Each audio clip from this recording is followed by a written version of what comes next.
Hello everyone, and welcome to another episode of me playing on Cockatrice. Today I'm playing against an opponent named It's Meat 13. I think he also goes by Lando something. We decided to play over YouTube. But anyway, here I am testing out a very different deck today, and I'm playing against a very interesting deck by him too. His general, of course, is Jhoira of the G2. I think I'm saying that right. Anyway, it's a blue-red deck that she has a very interesting ability where she can cast things with Suspend once she's in play, which basically means, like, he can play giant spells without playing their mana costs, and they kind of take, like, 4 turns to come into play. Here's my hand right now. I've got some very important cards, if you've seen there.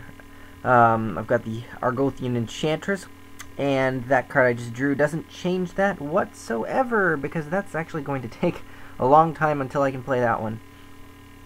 Now, as you can notice, I've got 3 lands here, so I'm kind of a bit nervous, because things in my hand right now cost about 7, so if I don't get very lucky on these next draws, I'm going to be pretty behind the curve, as it were. But here I am playing Argothian Enchantress. She's a 0/1 Shroud, which has the ability, whenever you cast an enchantment spell, I can draw a card.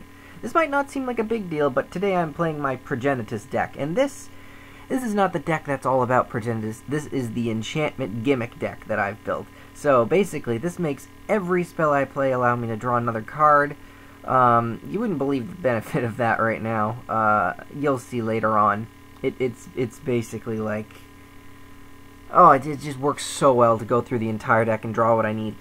If it stays in play, that is. And because it's a 0/1, it's very unassuming. Now, you know, he's got Sensei's Divining Top, pretty standard EDH card, really, you know, Commander, whatever you want to call the format.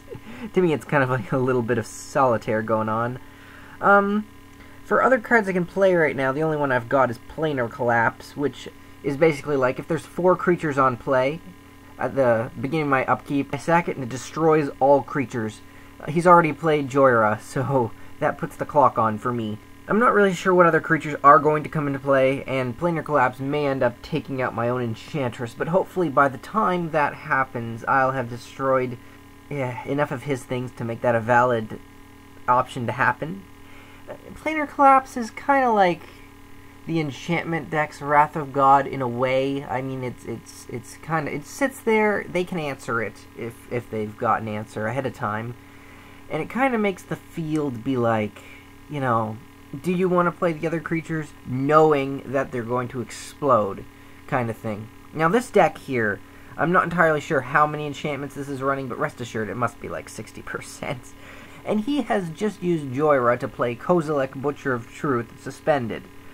Yeah, I'm a bit upset at this because it is, it might not be indestructible like Ulamog we saw, but this is an Eldrazi. It is a 12/12 with Annihilator 4, so whenever it attacks I have to sack 4 permanents. Well, look at this, we're at 40 life and it has 12 power and 12 toughness, you know. When it's cast, he gets to draw 4 cards. When it dies, his graveyard shuffles back into his library. It's pretty scary. And he's just put Cloud of the Dominus on his general, which means it's a little bit bigger. I won't be able to target it. That's about it. But, you know, since you can die whenever you take 21 general damage, it's kind of significant. Particularly because I can't target it. So basically, right now my plan is to hopefully last until Planar Collapse can kill Kozilek. Unfortunately, actually, in this point in the game, I've got this crazy strategy in my head, where Form of the Dragon, you see, is going to be my main spell.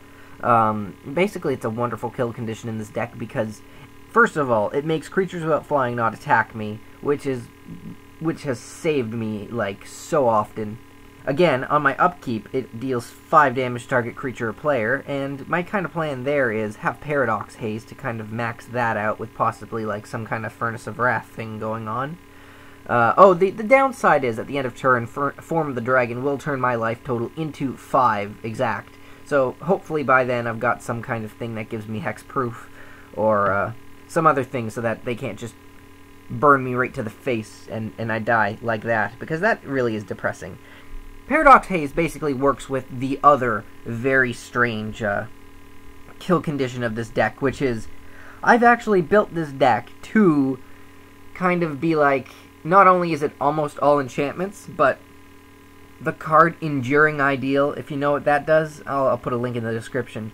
I don't get to use it this game, unfortunately, but it could win with that, which I think in itself is kind of scary. In fact, the funny thing is, I try to use, if it works, get out, what is it called? That spell that duplicates spells for each other player. And then I play Enduring Ideal, which basically would mess up every other deck, and yet mine can still win. It's a very strange lock. But, no, seriously, what I like about this deck, but I haven't gotten the pieces yet, is that I play things that affect the entire field, but in such a way that they won't want to kill me for it, you know? Like, let's see here, I might have a Ghostly Prison, that means creatures can't attack me unless I pay extra mana, so then that's enough of a deterrent. I might have a thing that whenever their creatures deal damage to me, it kills their creatures. I mean, who wants to run into that, right? City of Solitude means that players can only play spells during their own turn, and creature abilities too, so that's a good little lockout card. Leyline of Sanctity means I have Hexproof, which is that card I was looking for to protect myself once I play Form of the Dragon. Now I choose to play, I think, City of Solitude here, just simply that, well, for one thing, if it sticks, and because he's got blue, he might have counter spells. Basically, this means that he won't be able to counter anything else that I play, which is a little bit of additional help. And the card that I drew off my Argothian Enchantress was Serra's Sanctum, about the best land I could draw in this game. I can tap it to add a white to my mana pool for every enchantment I have. And hello, enchantment-based deck, this is amazing. Like, the legendary lands, Serra's Sanctum and Gaia's Cradle, like, when they're in decks that they're built around, are just absolutely sick. Oh my goodness. So, I'm not entirely sure if there's a way for me to get Serra's Sanctum independent of just simply drawing it. But I tell you, as far as lands go, this is a powerhouse right here. You might not think it's a big part of the game, you know, just getting a ton of mana off of one card, but it really is. And I've gotten, I got Final Judgment here, which is about one of the best wrath effects out there right now for Commander. And I think it's overlooked, because exiling creatures is not necessarily good for you, but in this deck, it works because I practically have no creatures in this. I mean, look at what I've built so far. I'm basically assembling the Doomsday Machine, if I had to quote an archenemy scheme. But, what can I say? This deck where you put the pieces together and you kind of protect yourself, it's pretty lovely. I like his deck so far, though. I mean, he might not have the mana to cast the spells that he has outside of Jhoira, but just the fact that they're ticking down every turn is quite an impending doom kind of feel. Thanks to that Serra's Sanctum, though, my mana problems might just be over, and thanks to my mana fixing with the fetch lands and command tower, yes, I'm definitely planning on playing Form of the Dragon, and I'll tell you why. That tagline right there, creatures without flying can't attack you. Now, normally I pair that with another enchantment that says all creatures lose flying, so I'm just kind of pseudo-unattackable, pretty much. Well, of course, unless they destroy enchantments, which is pretty frequent in Commander. Actually, what's more frequent in Commander is spells that just simply destroy all enchantments, period. For reasons such as this deck. Let's see here. Sol Ring never hurts. There are some decks in which you don't want to play a Sol Ring. Mostly it's a powerhouse in EDH because of, oh my god, I could talk about Sol Ring on its own, couldn't I? Think about it, though. The amount of craziness that this thing adds, you might not believe it, but tempo-wise, if you get a first turn Sol Ring, and then the next turn you play a 4-mana cost spell, you're already so far ahead. When it comes to Cockatrice, they sometimes play with the French banned list, which basically has, I believe, Sol Ring banned from it, for that very reason. It's all about tempo and what makes the game fun. And here I have played Form of the Dragon. Now, I'm not entirely sure if, you know, because I have City of Solitude out, it was, you know, me being alright to play it or not, but, you know, I still don't know if he's running counterspells, but chances are if you've got blue in Commander, you're running counterspells somewhere, just because, you know, they're they work with anything.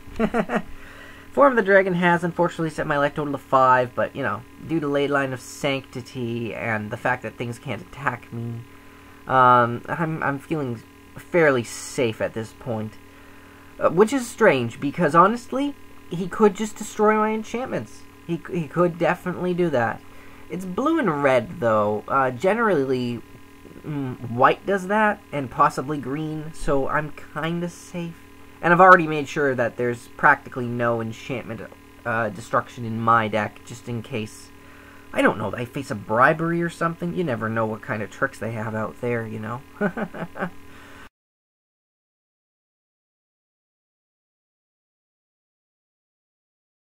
It's really bad needing an answer and not having it, on the other hand. I've actually got a very terrible plan in mind right here. And my plan is, outlast Kozilek, allow Planar Collapse to destroy the field, and then somehow use Debtor's Knell to get back Kozilek, but that's because I've forgotten that he's, you know, a mythic Eldrazi, and all the mythic Eldrazi's have that shuffle back into their library clause written on them. Which means even if Kozilek goes to the graveyard, his whole graveyard goes away.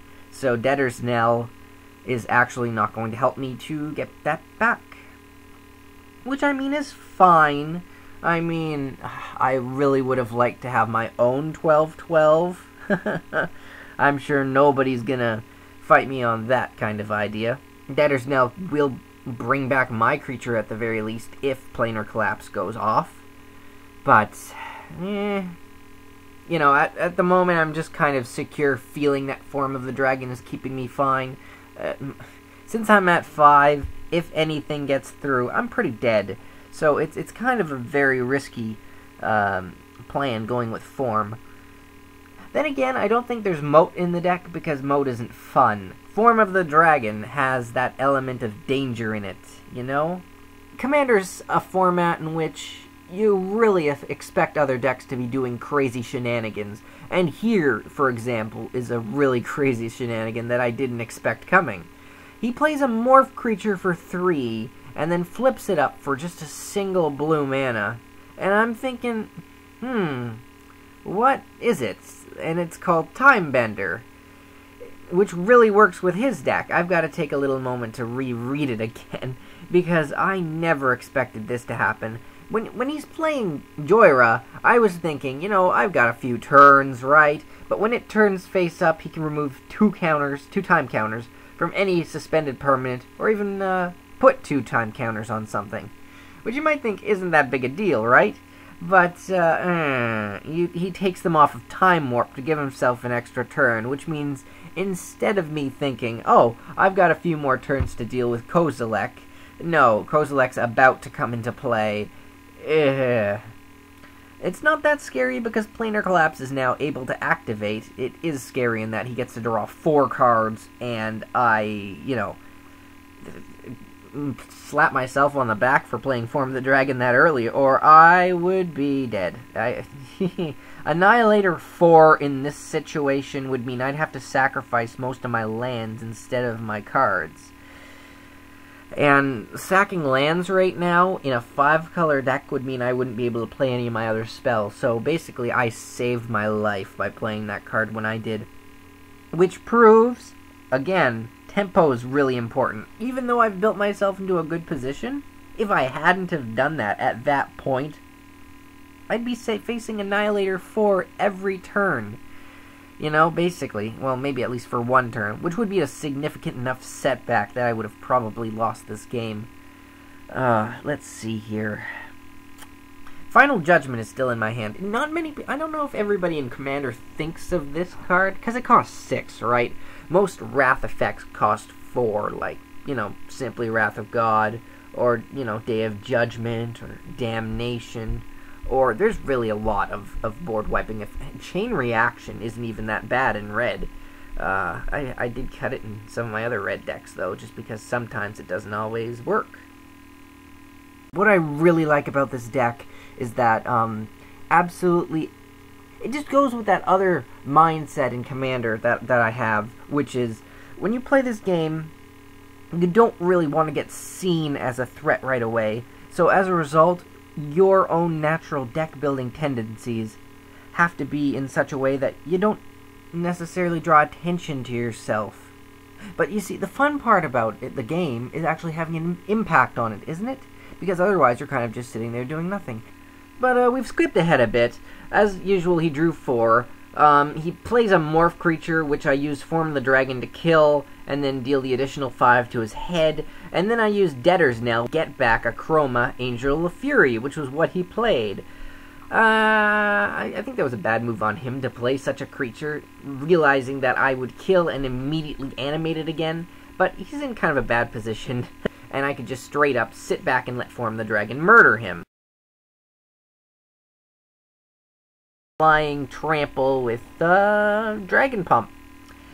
I'm not entirely sure if I can kill him with it, but what I do here is bad enough that I just straight up play Rage Reflection, give his Chroma Angel of Fury double strike, which if I Dragon Pump it would probably kill him. He just gives up because he doesn't want to lose to his own card. Thanks for watching, and I guess we'll see what my next little match has in store with a different one of my very strange but really fun